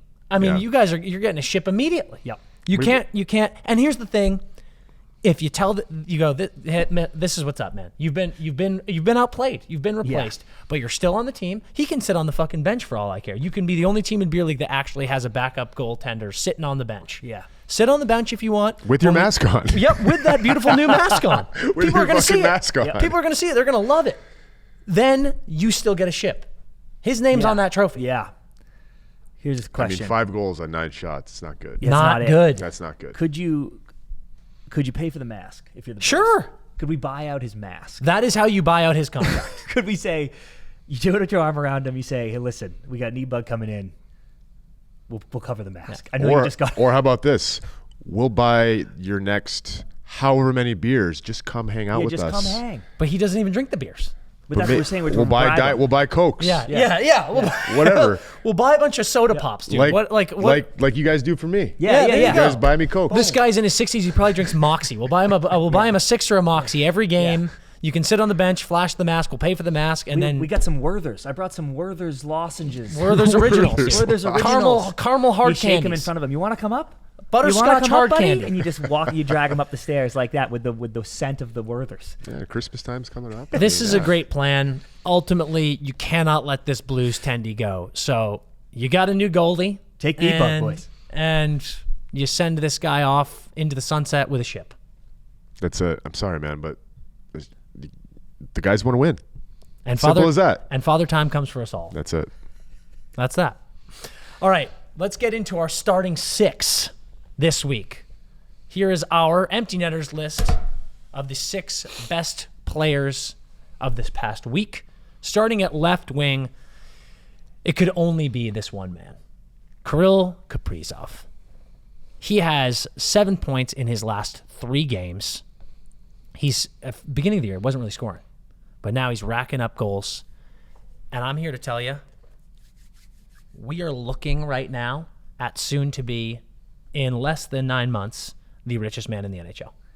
Okay, I actually really want to ask you guys this. Tomer, he has, except for his rookie year, he scored 40 every season, and he's never even played 82. Like, he's scoring 40 in like 66 games. It's ridiculous. He's on the 4th year of his 5-year contract at 9 AAV. They're nasty all of a sudden. They're getting all those boys off the books. Yep. Suter and Parise off the books next year. But he'll still be on his deal, but they could extend him. He's going to score 50 this fucking year. He's going to have 100 points again. He's 20. He'll be 28 next year during that deal. What is he signing for in Minnesota? I'll tell you. You go first. Well, I know, so I want you guys to guess, and I'll tell you if you're close or not. Price is Right rules. He's 28. Because I'll give you a tip. He gets 8 years. He's getting 8. For sure, he's going to get 8, and I would say 13.5. Really? Dude, I just don't. I just don't know how you, if you're Billy G or if you're hit, like you're gonna. I mean, I understand the market, but like you're gonna make more than Leon Draisaitl, 14.2, right? What did Leon get? 14.2, right? Or is he right at 4? Isn't it? I think it's 14.25. 14.25. Okay. And he's the most. Matthews is 13 something. Yeah. Right? It was 14.25. I'm pretty sure, but you think what? 15? Well, hold on. Do you think he gets extended this summer? Yeah, I think literally the second, the day that it becomes available for him to sign an extension, he is signing an 8-year, and I will. Okay, yeah. So I think it's this summer too, and I think I'm with you. It's not far enough removed. We haven't seen the cap go up enough for them to make him the richest player in the league. I know that the thing was changed. And when's McDavid? Is that this summer too? He will be up for extension this summer. So maybe that actually resets the bar. Like if McDavid signs for 15.5, then maybe he gets 14. Krill goes, give me 14.5, give me 14 or whatever. Because I'm like, come on. So actually, with that in mind, that's interesting. But if he goes first for whatever reason, I don't think there's any way that they pay him Draisaitl money, even though he might deserve it. Dude. 14 flat for Draisaitl. 14 flat. Yeah. That's why I said 13.5. Even though he might deserve it.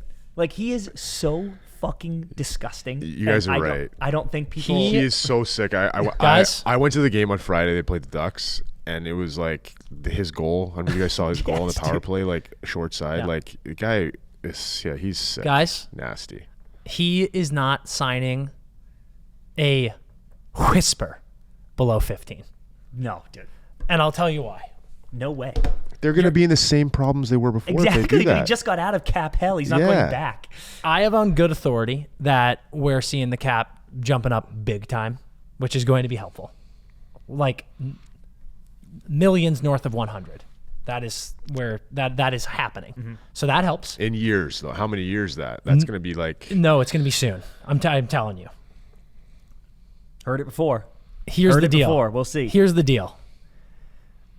Kirill, I think he is that good, first of all.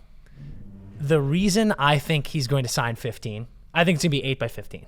And the reason I think this is because he has showed before he is a sellsword. I think he likes playing in Minnesota, but I think he also is just like this, well, I'll get whatever I want. Yeah. And the unfortunate reality is Bill fucking Guerin has done such a good job with this team. Great job.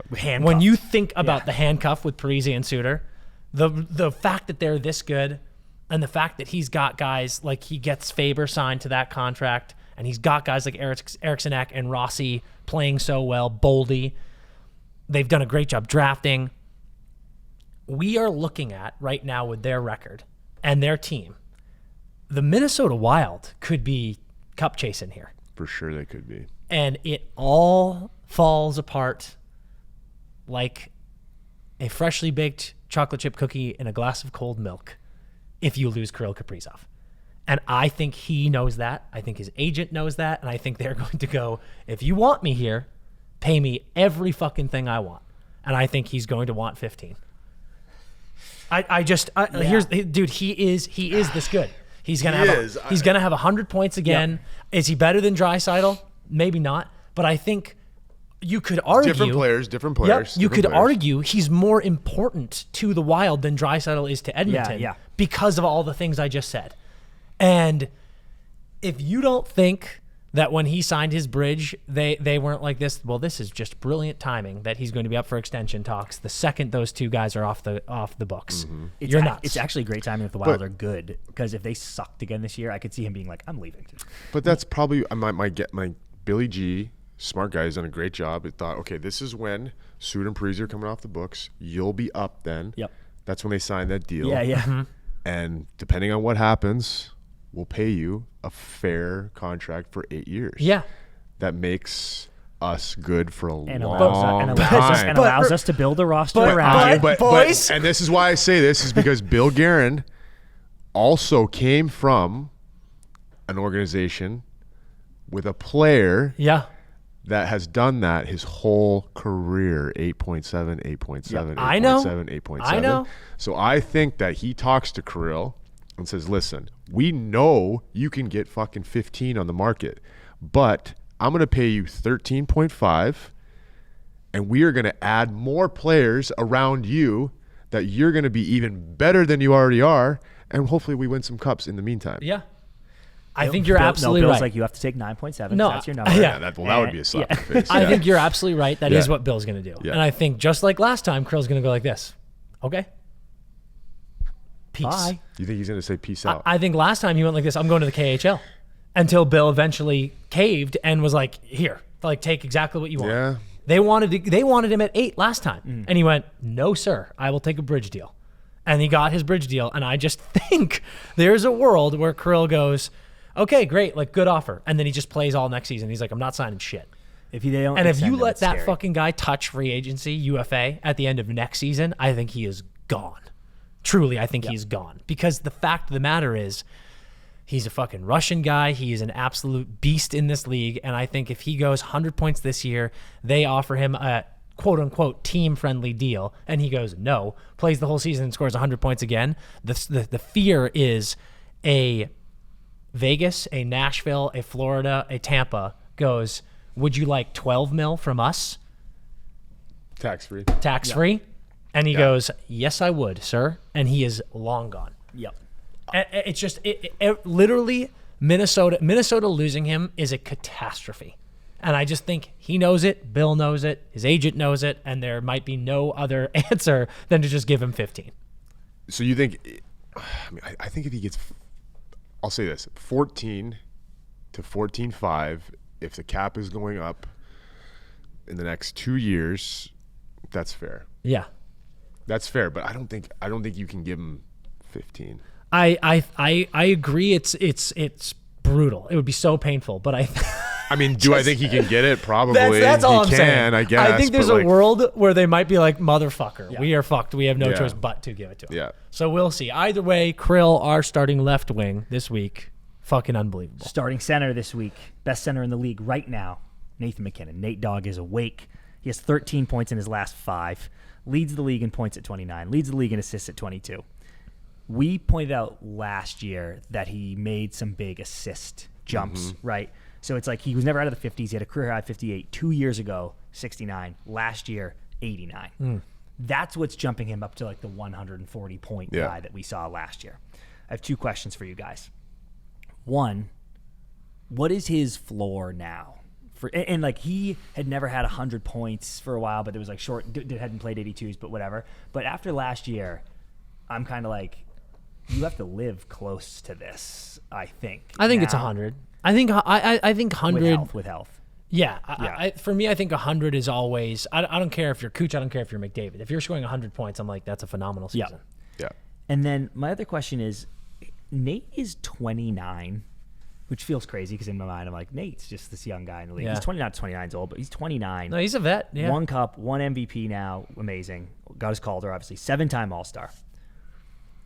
Are the Avs wasting his prime in a tiny way here? Like, I'm a little worried because like they're kind of like middling at 500 right now. Like, and cups can come late, right? Like Sid had his 1, and then it's like bang bang, there's 2, and everyone's happy. But like, I'm kind of looking at Nate's career, the player I think Nate is, which is literally in the conversation for best player in the league right now. And I'm not ignoring McDavid. I'm saying including McDavid.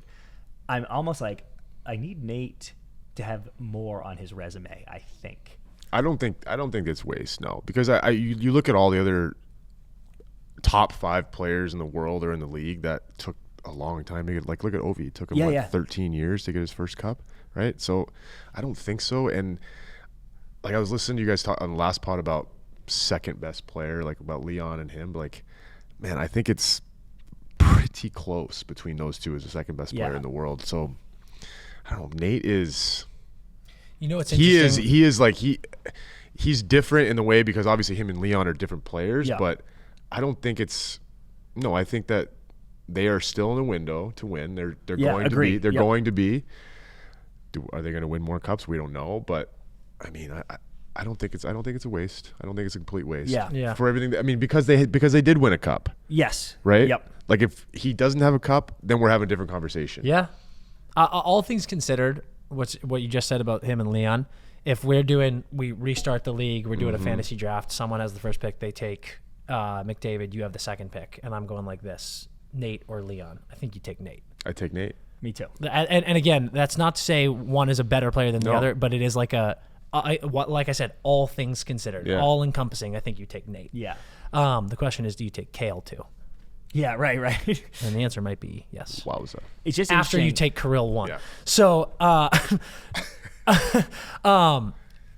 I'm with Nate. I think you're like, are they wasting his prime? I think that's a crazy thing to say. Just because like they won a cup, dude. Yep. They got But what we've talked about a million times, dude, the Avs have been fucked. They've been jobbed with the Nishushkin shit and then the Landy injury. Yeah, man, it's been tough luck for them. Sure. Really bad luck, brutal, to be honest. Brutal luck. They've been up against it. Yeah. And you know what? And there's another thing I don't think people talk about enough. They won with Kemper and then immediately let him go. And I think that they kind of arrogantly were like, we can sort of streamline goalie here. Yeah. And then they went and got Georgiev, the backup in New York, and they're like, he's a starter. And I think Georgiev's a good goaltender, but I don't think he's a certified 1. Mm-hmm. Kind of clearly. Yeah. So I think that has also gotten them into a little bit of trouble. Yeah.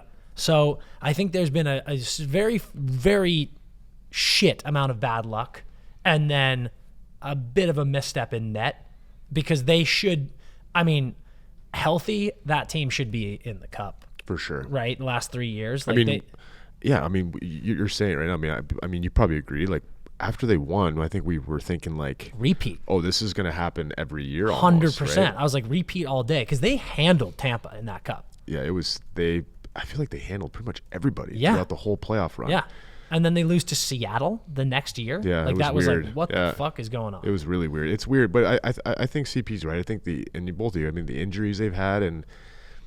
You're losing Landeskog and then Nikushkin. Like, those are huge players. But we're talking about Nate, and I think that, man, like he keeps that team afloat. Talk about MVP. Like, if they don't have him, think about the Avs. It's insane, dude. Right? It's insane. Like, it's crazy. So, I mean, go Nate. Yeah. Go Nate. Go Nate, dog. And does he get more points than he had last year? Can he? I don't know. I think he can. That's what's fucking crazy. I know he had an all-time season. Fuck. We got to move on. Yeah. We're spending too much time here. Okay, starting right wing. Sam Reinhart, Cooch could obviously be it. They are unbelievable, but shedding a little bit of love on Willie Nylander. I tweeted the other day, I don't think enough people are talking about how good he's been right now. He's got 11 goals, 7 assists, 18 points in 16 games. With Matthews out specifically, he's stepped up. Marner's playing great too. But like Willie is, I just think he has shown every year the past few years, like he's just getting better and better. 80 points, 87 points, 98 points. Like he is a star player. And I think unlike maybe a couple of those other guys in the playoffs specifically, he does not shy away from the big games. And I think Willie deserves his flowers. I think 100%. I mean, this guy, I would hot take, I think he's the most talented player on that team. Wow. That is a fiery take. I know that's a ballsy statement. Yeah. But he's one of those guys, I think they've been waiting for this because he has taken so much time and now you're seeing it. And I mean, I watched that Amazon thing a little bit and saw him, and like this guy works his nuts off. Oh, he really does. He works his nuts off, and like you add to his talent and what he can do, like he's elite. He's elite, He's dude. elite. It's a fiery take. I don't know if I can jump on the train. It's a hot take, I know, but like but it's only his hot. overall skill set, like the way he skates, the way he handles the puck, the way he passes, the way he shoots, everything is. It's only hot because of how good Matthews is. Like this guy's scoring 70 goals in the NHL. But all around. Look at it though. Look at all around talent on that team. I'm not going to sewer you for it because I'm like I get what you're saying, which is pretty cool. Dan was just saying, kid turns 24, 42 points in 51 games, 80 and 81, 87 and 82, 98 and 82 last year. Is he still climbing? Yes. Like, is there a chance he's 28 this year? Is he literally not even at his peak yet? I think he's still getting better every year. I think so too. That's 100%. what's fucking insane. I legitimately think this kid isn't even at his top potential yet. I agree. No. I think primes in the NHL go to 33 years old now. Yeah. Truly, I do. Yeah. Like I just think we've seen. I mean, like I'm glad you said that. That's. I really agree, think it's I agree true. with that. Yeah. I think there's such an element of experience, size, knowledge in the league that helps these guys later. I mean, it's such a homer take, but like look at guys like Bergeron and Marshy. Like their best years were 30 to 33. For sure. No doubt. Yep. It's crazy. Yeah. All right, left D, going back to Quinn Hughes. 7 points in his last 4 years, the third most points among defensemen at 15. He's on pace for another 18 goals. I think he had 17 last year. He's a +6, but I wanted to give you the floor on this one because it's not just the production, it's the way the kid fucking plays. Talk about that play in Anaheim, dude. No, it was in L.A. Oh, it was in L.A. Yeah, that's right. I was at the game, and man, it was the fucking Quinn Hughes show. Yeah. Like you guys watched that game, dude. He did everything, and I remember we talked about Quinn Hughes earlier in the year, and like I always thought he was good, but after I watched that game, I didn't know how good. Like he was, and I know he won the Norris last year. Yeah. That sounds crazy me saying that, but man, like that goal he had. Where he walks, and I know I'm sorry, Killer. I'm talking about Akil Thomas, but he looked like he had 2 left feet. Yep. And the way he had the puck on the blue line, he's got his feet are behind the blue line. Yep. And his head is up the whole entire time. He doesn't look down once, and he goes left, right, and then accelerates left, and shot on net, head up the whole entire time. Like, but not only that, he was blocking shots. It was literally the Quinn Hughes show. That's the part that I wanted to shine a light on. Is he falls into that camp of so many people were like, yeah, how good can he be as a defenseman at his size? The way he plays, the way he skates, the strength and vision and IQ he has completely makes up for his size. Yeah. And then he was another one I watched on the Amazon show too. Like you kind of want to follow him after that, and he's a young captain, but you're kind of seeing like so awesome. He's the guy. Yeah, you know what's interesting, man, is he is right now the best Hughes brother, and people aren't ready for that conversation. Jack Hughes is a face of the NHL, and also Jack has stepped it up. He's got 18 and 18 right now. He's up to 7 goals. He's playing fantastic. He's a good leader. But like, there's a reason Quinn is the captain of that team. There's a reason Quinn won the Norris. I agree with you. And I just think, fucking A, dude. Like he is. I felt like it was last year. People always talk about the best defenseman in the league, and everyone, obviously Kale comes up immediately. People still talking about Hedman. You and I beat that drum heavily. But I think so. People are like Adam Fox. Blah, blah, blah. I'm like, this fucking kid is so much better. Like it's Kale and Quinn. It's like all it is it's because how tall is Quinn? 5. I think he's 5'10" on a good day. So that is exactly why everyone doesn't want to pick him because he's 5'9". right? How can a 5'9" defenseman be the best defenseman in the league? I don't want to be sewering him. Quinn's 5'10". 5'10". Sorry, 5'10", Quinn. But I mean, yeah, I'm a believer now. I saw it live. I saw how he played. Talk obviously knows and sees it too. He made him the captain. Yep. They made him the captain. So this kid is the real deal. He's going to be the real deal a long time. And the U.S. too. The U.S. team, to have him too. Oh, Dude, to have him, Charlie McAvoy, and Adam Fox, it's a God. fucking joke. Yeah, it's crazy, but it's awesome. Speaking of another U.S. defenseman, giving it up to one of the old boys, coming in at right D. Like you said, it could be Kale again. It could be Kale every week, but yeah. But we're going with John Carlson. 2 goals, 9 assists, 11 points in 14 games. He's a plus 12, which is third best in the NHL. Huge reason why the Cappies are fucking buzzing, dude. Unbelievable. Love to see it. Where do you guys have Carlson all time? Because I was looking at this, and it's like he's got he's played over 1,000 games, has 685 career points. He had a 75 and 69 season once. That was his career high, which is a sick year. He's 2-time All-Star, never won a Norris, but was runner-up once. Won a Stanley Cup. Won a cup. Yep. He's obviously not the tier 1 guy. I think he'll be a Hall of Famer. Oh, I think so. That was my next question. I think so because when I think of John Carlson, I think of like Mr. Consistent. I like he that. does it every single year. Whenever he's healthy, he produces. Yeah. And he's always the guy. He does everything. I mean, like when he's on their lineup, like that's a different back end. I hate this term more than fucking anything in the world exactly when people what you're bring this up, but I do fear he might be in the Hall of Very Good right now. Ooh. I'm not sure he's quite there. Yeah. Like I said, I think he'll be there. Yeah. Maybe not right now. I think he will be there. I was But gonna say, like, because he's about to have 700 points, over 1,000 games, like you said. Like fuck me, it's a defenseman. Like that's that's a couple more years too. Yeah, Interesting. All right, and then goalie, you said it already. Got to go back to Hellebuck, dude. I mean, 1.83 goals against leads the league. 9.35 save percentage leads the league. Shutouts 3 leads the league. They can't lose. Yeah, dude. I don't know what else to say. I feel like do it in the playoffs. Yeah, I feel like I got to do it in the playoffs. pumped his tires earlier, but yeah. Come on, dude. I mean, he's the guy, and I mean, and another U.S. That's our starting goalie right there. Yeah. Good luck, everybody at Four Nations trying to score on him. Unbelievable. Okay, quick trending, and then we'll get into a fun game.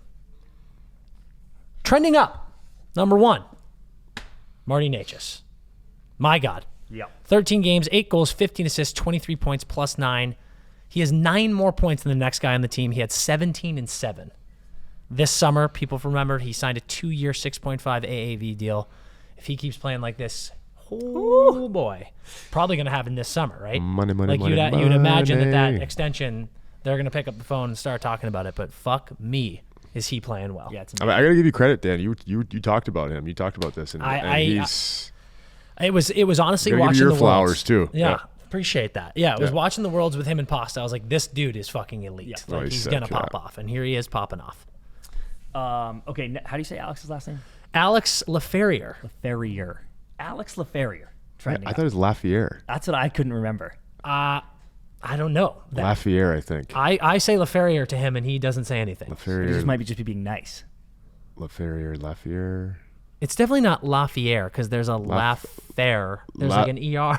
Laferriere. Laferriere. Yeah. Laferriere. Yeah.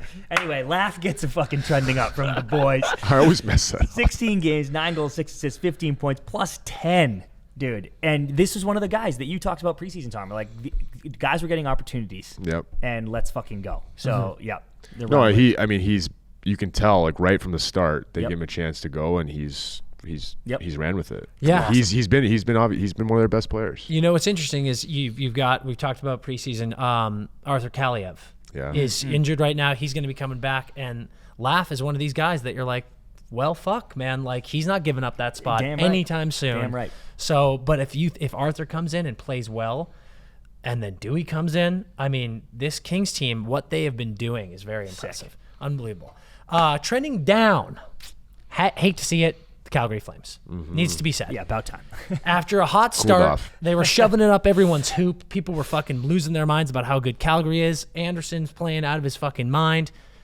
Now they've lost 7 of their last 10, which includes 2 OT losses, so point in there. Stealing points. But losing 7 of your last 10, they're coming down to earth in a big way. Yeah, I agree. I think it wasn't really the Calgary Flames that had that hot start. Yeah. I think this is more the real Calgary This is Flames. more the real I never bought it for Yeah, a second. yeah. I was like, that's cool, but We talked about it felt like the Flyers last year. I was like, Yeah. all right, good start, guys, but Exactly. we'll see. Yeah. And then another trending down, the Oilers power play. Normally they're fucking superpower, to be honest with you. Last season they finished at 26.3%. This year they're 25th in the league at 15.8. It's not good. It's not good. Give it some time. Do you? Yeah, that was my question. I think it's one of those things where it's Yeah. give it some time. They and they'll be up there several soon. games without Connor. That couldn't have helped. Yeah. But, I mean, 25th in the league. We're through 16 games. That ain't good. No, it's not good, but I wouldn't be pressing the panic button though. Yeah. Agree. Because it's Listen, that's why it's trending. It's exactly. They could be trending Trending up. down, they'll be Yeah. trending up They're later. currently trending down. Yep. We're going to finish off this episode with a nice, fun game.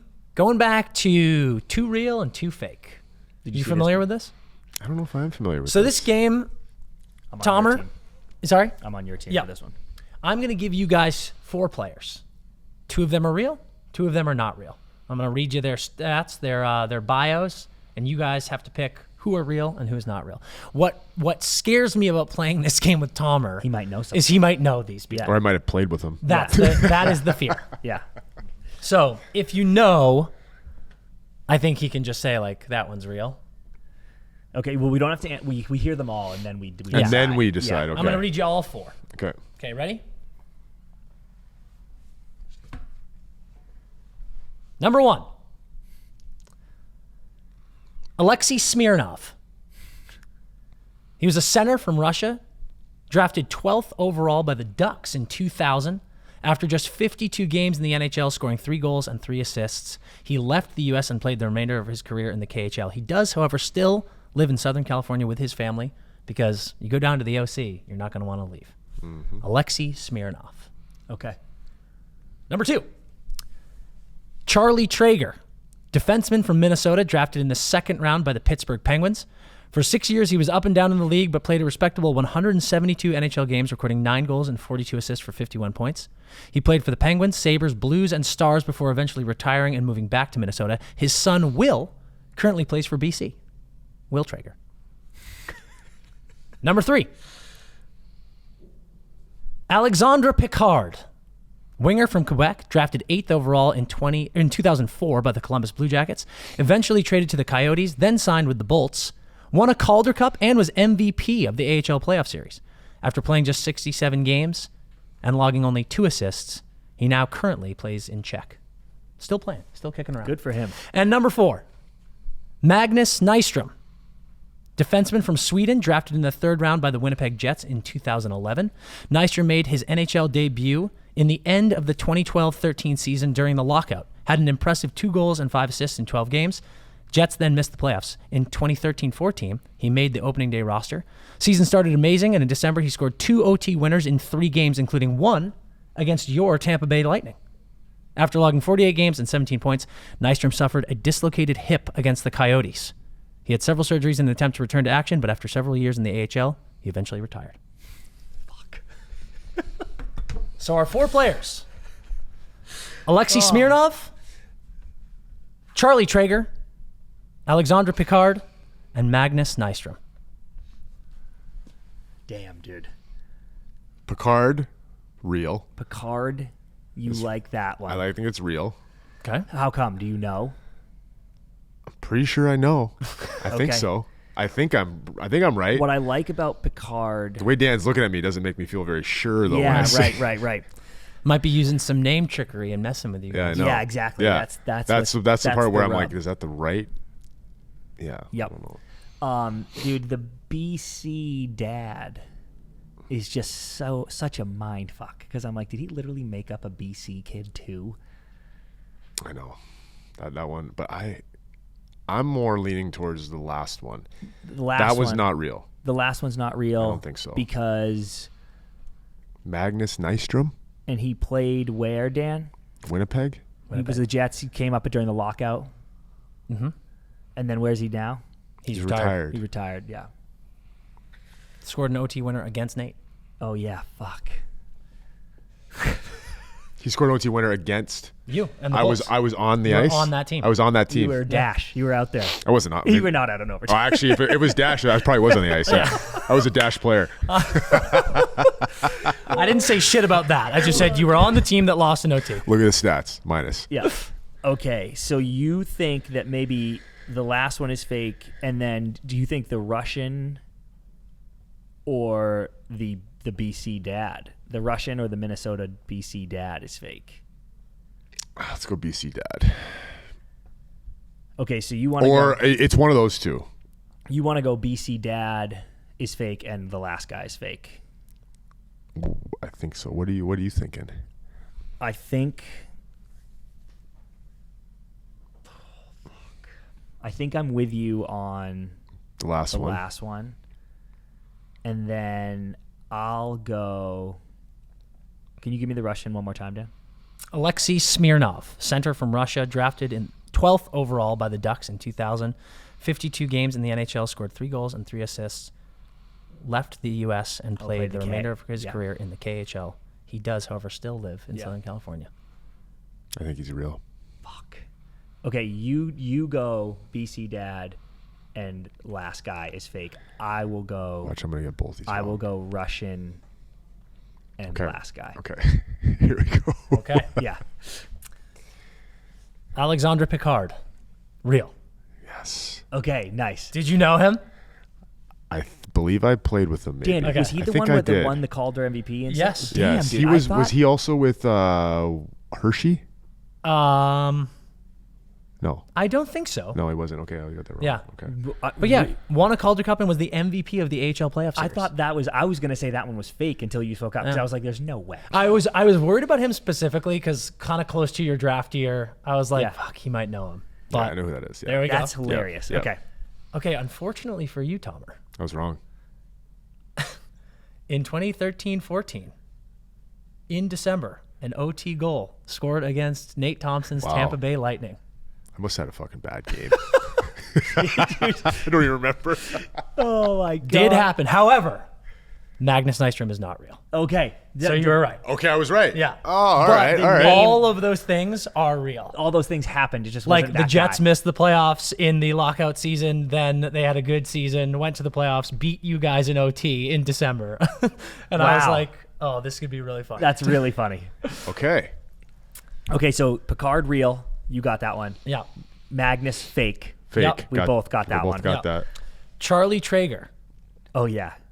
father of Will Traeger, who currently plays for BC, I said is real. You Yes. said is fake. is a real man who unfortunately did not play in the NHL. Oh! So Charlie Traeger, real guy, but fake. Not real. Fake So story. you win. So I was right. So you were Okay, right. all Alexei Okay. Smirnov is a real center from Russia, drafted 12th overall by the Ducks, and he does live in you California. came still. back to that's why I thought it was fake. I was like, there's no way the KHL That's why guy I came thought back it was to the real OSA. because it was like that makes the most Yeah, sense. just a Russian guy's like, I'm going to stay in California. staying in the OC. Career didn't work out, but fuck it, Damn. I'm staying here. Nice, so yeah, nice, Picard and nice, Tom. Smirnov. Amazing that his last name is Smirnov. I thought that's why it was fake too. I was like, no way. Picard and Smirnov real. Traeger and Nystrom fake. Very good. Dan. Nice. Yeah, Okay. Very, very good. Really good stuff, boys. Really good stuff. I'm going to have to get crafty when Nate is here, though. Yeah, seriously. I'm going to have to pick guys drafted in like 19. It was pretty good though. I mean, you had me. I was lost. I was doubting myself. big Oh time. yeah, that's all. You are like Besides Picard, I knew Picard. I was yeah. like, the second you joined, we were coming on today. I was like, he's gonna know Picard. Yeah. It's just too close. But that's great stuff. Great episode. That's it for us this week at the Empty Nerders podcast. We will see you guys next week. Got some fun stuff coming for you as always. Check out our new apparel drop. Yeah, if coming, you have coming, not coming. yet, it's on our bio on the Instagram. We'll be posting all about it. Really slick stuff coming out. And we got some more shit coming very soon, which you're going to like a lot. So we will see you guys next week. And until then, as always, Get those ODRs ready. The pond's about to freeze soon, boys. You know what to do. Skate hard.